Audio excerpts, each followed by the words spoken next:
Hey Psych2Goers, welcome back to a brand new Psych2Go video made possible through your continued love and support. Today's video is brought to you in collaboration with Gary Trosclair from Choosing Therapy. Let's begin.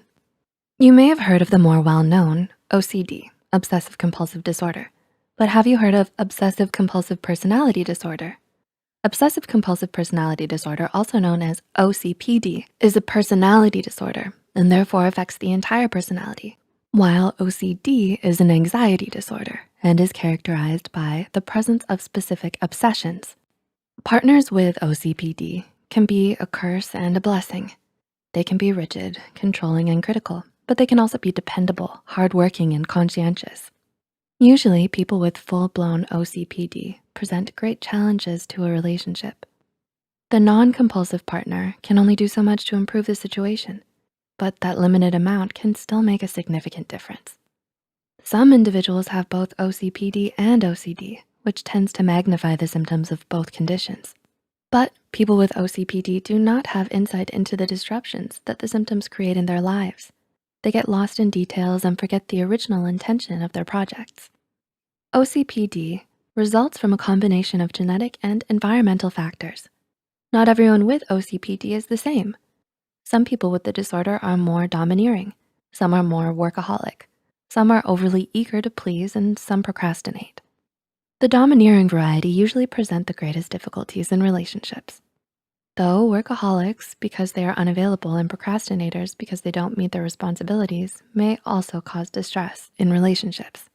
Before we begin, please remember this video is for informative purposes and not to be used for self-diagnosis. In case of doubt, opting for professional help is always the best option.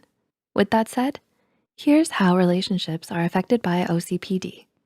OCPD and relationships.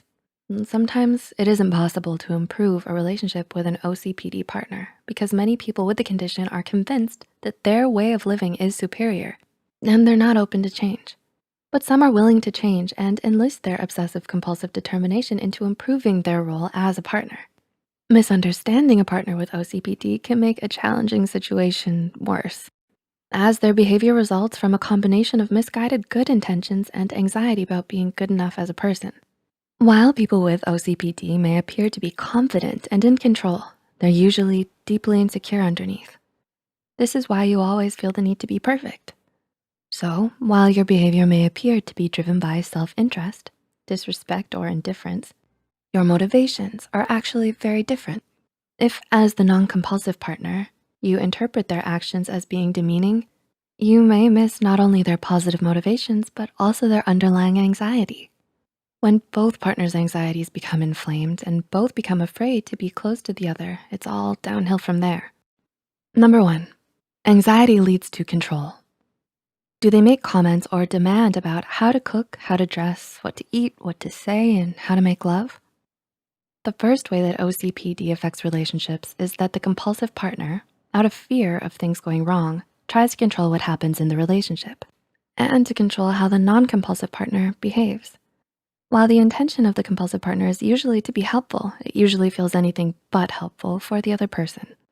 Number 2, too much time at work may lead to neglect. Do they spend inordinate amounts of time at work and abandon their partner? The non-compulsive partner would interpret this to mean that the compulsive partner doesn't care about them or doesn't enjoy being with them. However, there could be many other reasons for this, including an actual addiction to work. Another possible reason is that the compulsive partner fears not only failing at work, but more importantly, in the relationship. Since relationships don't come naturally, their perfection may lead them to focus on work because they have more control and more self-assurance that they can succeed there. Number 3, control discourages vulnerability. Are they reluctant to show any vulnerability as they pursue perfection? Another way OCPD affects the relationship is that both partners stop being vulnerable in the relationship, and this usually leads to it becoming dry, lifeless, and unfulfilling. But this presentation, along with frequent commands and demands, may end up leaving the non-compulsive partner afraid to express their real feelings and needs for fear of being criticized or humiliated. If you are the non-OCPD partner, you may also begin to distance yourself from your partner for fear of being emotionally dependent on someone that is critical or unavailable. Number 4, unhealthy division of labor limits both partners. Have they become more machine-like with time, counting pennies and minutes and rules and fractions? When one partner has OCPD, both partners may fall into an unhealthy division of labor in terms of chores and emotions. As the compulsive partner, you take responsibility for all the organizing, cleaning, planning, and accounting. You typically feel a great deal of responsibility and are usually very frightened of getting something wrong or making a mistake.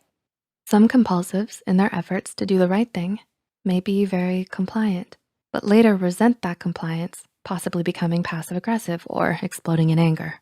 You may not develop the capacity for leisure, humor, play, and other less serious activities if you feel you can't afford to loosen up because of the responsibility they carry.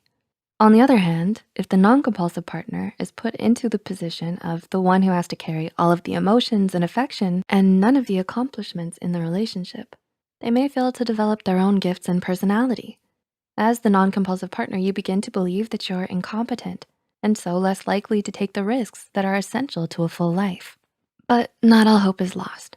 With perspective, communication, and self-care as three of the most important tools, you can improve your relationship with a compulsive partner. Any one of the three alone will probably not be sufficient, but the three together may be able to shift the balance towards a more healthy and fulfilling relationship. We hope we're able to give you insight into the ways OCPD can be lethal for relationships. Did this video help you learn more about OCPD? What other topics would you like us to talk about? Leave a comment down below and feel free to share any thoughts you have as well. If you found this video helpful, be sure to hit the like button and share it with those out there who wanna learn more about OCPD. Don't forget to subscribe to Psych2Go and hit the notification bell for more new videos. And as always, thanks for watching.